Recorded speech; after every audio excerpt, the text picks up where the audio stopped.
आज हम पढ़ेंगे कक्षा 9 जीव विज्ञान विसरण के विषय में। विसरण क्या है? अधिक सांद्रण से कम सांद्रण की ओर जाना। अधिक सांद्रण से कम सांद्रण की ओर जाना विसरण कहलाता है। जैसे एक बीकर में चीनी का घोल लेते हैं और उसमें अंगूर डाल देते हैं। चीनी का घोल और अंगूर, तो यह जो है एक स्टेप यह आता है कि यह जो अंगूर है वह पिचक करके जो है पिचक जाता है। तो इससे यह सिद्ध होता है कि किसी पदार्थ के अणुओं का आयनों का अधिक सांद्रण से कम सांद्रण की ओर जाना जो है क्या कहलाता है? विसरण कहलाता है। अब हम पढ़ेंगे परासरण। परासरण विसरण के कुछ उदाहरण हैं। विसरण के कुछ उदाहरण हैं। पहला है पौधों की जड़ों द्वारा लवणों का अवशोषण। पौधों की जड़ों द्वारा लवणों का अवशोषण।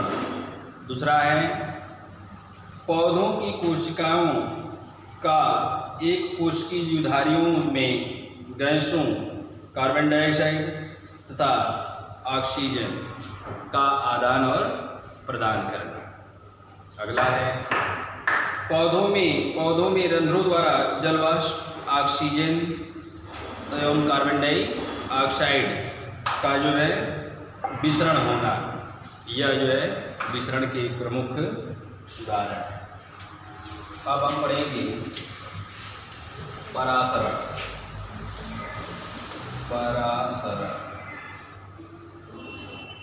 परासरण क्या है?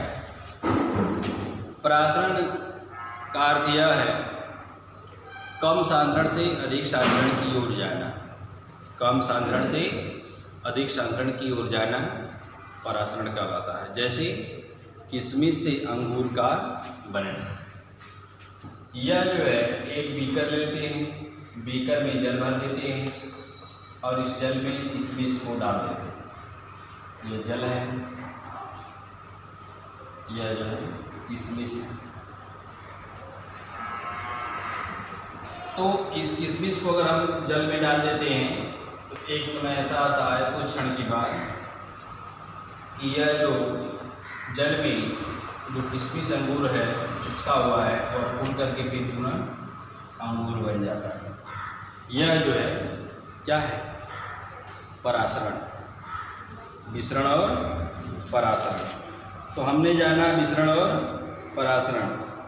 तो इस तरह से परासरण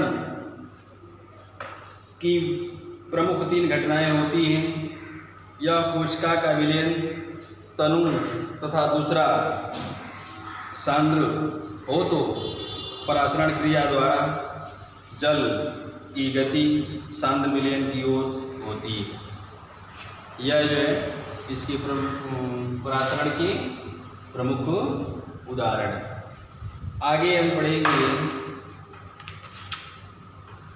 कोशिका भित्ति।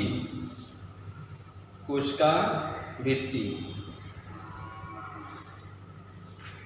कोशिका जो है 2 प्रकार की होती है, पादप कोशिका भित्ति और जंतु कोशिका। हम पढ़ रहे हैं पादप कोशिका भित्ति के बारे में। कोशिका भित्ति। कोशिका भित्ति। पादप कोशिका भित्ति जो है सेलुलोज की बनी होती है और जंतु कोशिका भित्ति जो है काइटिन की बनी होती है। यह जो है कोशिका भित्ति को 3 भागों में बांटा गया है। प्रथम, द्वितीय और तृतीय। प्रथम, द्वितीय, तृतीय। कोशिका भित्ति का कार्य क्या है? यह कोशिका भित्ति यह कोशिका को निश्चित आकृति और दृढ़ता प्रदान करती है। तो कोशिका भित्ति होती है वह कोशिका को जो है दृढ़ता प्रदान करती है।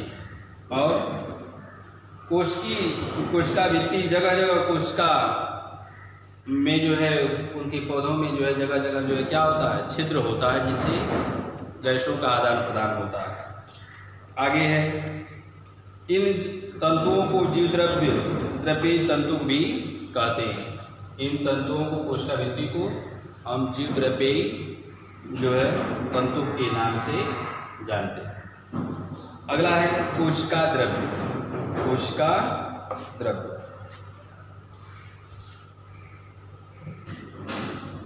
कोशिका द्रव्य कोशिका द्रव्य क्या है? कोशिका द्रव्य जो है जीवद्रव्य का वह भाग जो प्लाज्मा और केंद्रक के बीच होता है उसे हम कोशिका द्रव्य कहते हैं। कोशिका द्रव्य के अंदर ही कोशिका के अंदर जितने अंगक होते हैं वह उसमें पाए जाते हैं और वह जीवित रहते हैं। लाइसोसोम को जो है कोशिका का आत्मघाती थैली कहते हैं। इसलिए कहते हैं क्योंकि अगर लाइसोसोम अगर कोशिका के अंदर फट जाता है तो जितने अंगक है, माइटोकॉन्ड्रिया है और जो है डीएनए है, आरएनए है और क्लोरोप्लास्ट है, जितने भी अंग हैं कोशिका के अंदर ये सारे जो है क्या हो जाएंगे, नष्ट हो जाएंगे। इसलिए हम कोशिका को लाइसोसोम को आत्मघाती थैली कहते हैं। अगला है कोशिका द्रव्य में पाए जाने वाले कोशिकांग।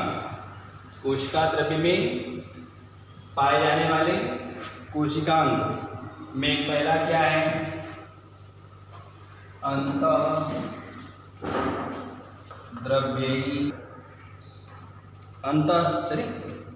अंतःद्रव्यी जालिका जो है यह दो प्रकार की होती है। अंतःद्रव्यी जालिका दो प्रकार की होती है। पहला होती है स्मूथ होती है और दूसरा जो है रफ होती है। चिकनी और खुरदरी। चिकनी और खुरदरी। तो जो खुरदरी अंतःद्रव्यी जालिका होती है उसके ऊपर जो है राइबोसोम पाए जाते हैं। राइबोसोम को वही DNA, RNA, deoxy ribose nucleic अम्ल, आरएनए राइबोज न्यूक्लिक अम्ल, ये सब जो है उसी पर पाए जाते हैं। किस पर? खुरदरी पर। इंडोप्लाज्मिक रेटिकुलम, यह जो है इनके प्रकार आप पढ़ लिए हैं। अब हम पढ़ेंगे गाल्जी काय। गाल्जी काय। गाल्जी काय। गाल्जी काय की खोज जो है कैमिलो गाल्जी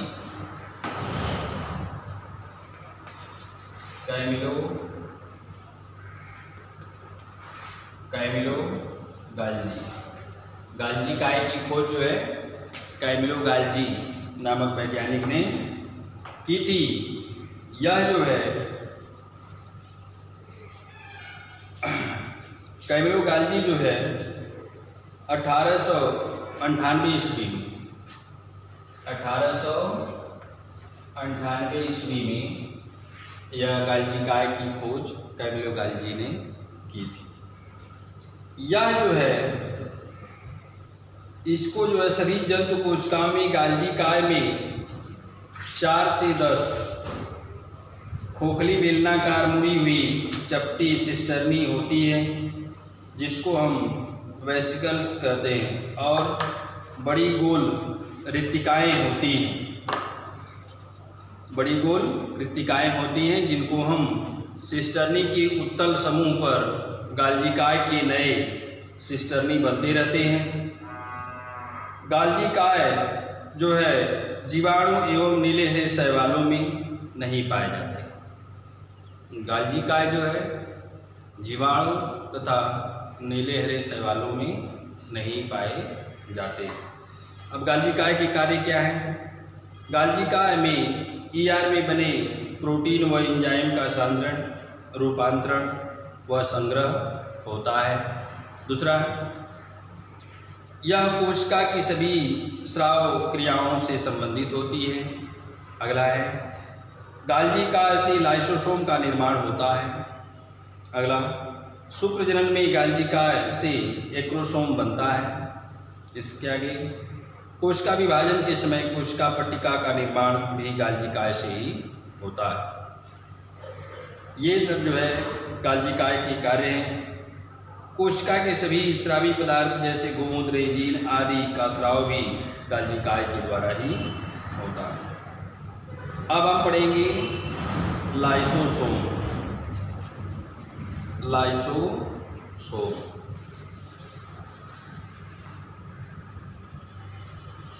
लाइसोसोम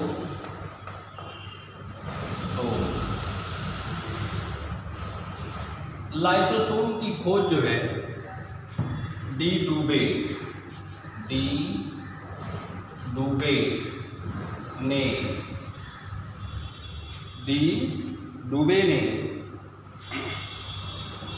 1955 ईस्वी में किया था। 1955 ईस्वी में किया था। कौन? डी डुबे। यह जो है लाइसोसोम का जल अपघटनी बीकर की थैलियाँ होती हैं। लाइसोसोम का अर्थ पाचक कार्य।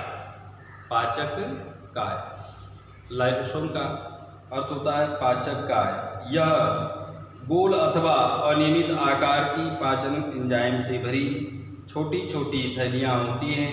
ये पौधों में कम विकसित होती हैं या कम मिलती हैं, परंतु जंतु कोशिकाओं में अधिक मिलती हैं। लाइसोसोम गाल्जी बैलियों से भी बनते हैं। अब लाइसोसोम के कार्य। लाइसोसोम का कार्य क्या है?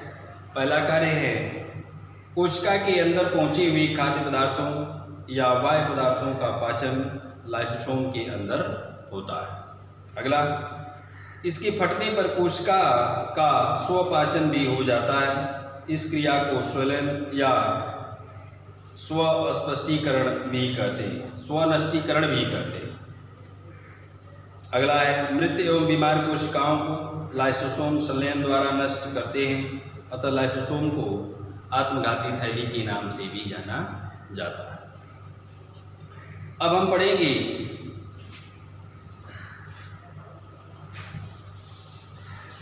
माइटोकॉन्ड्रिया।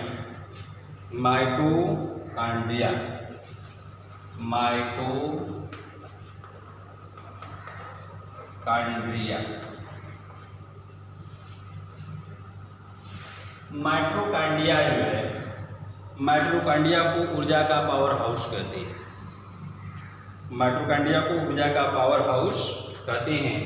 इसकी खोज जो है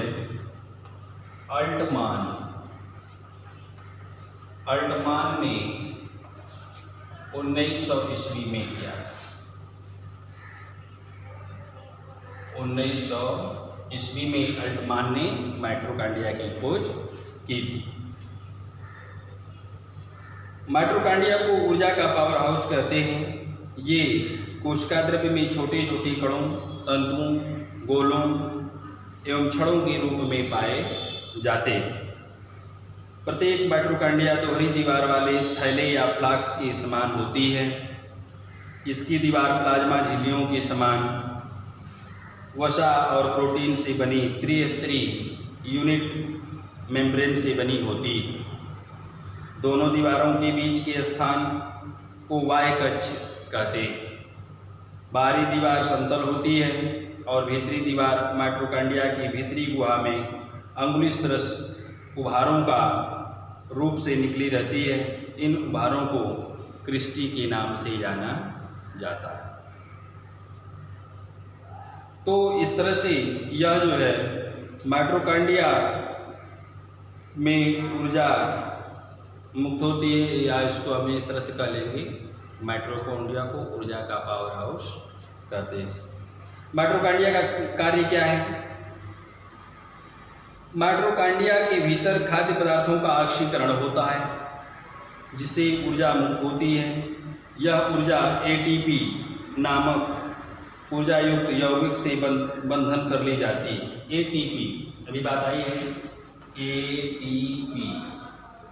एटीपी का अर्थ होता है एडिनोसिन ट्राइफास्फेट, और होता है दूसरा ADP, ATP और ADP, adenosine triphosphate, adenosine diphosphate, यह इसका पूरा नाम, एडिनोसिन ट्राइफास्फेट और एडिनोसिन डाइफास्फेट, यह जो है ATP के जो है नाम, पूरा नाम।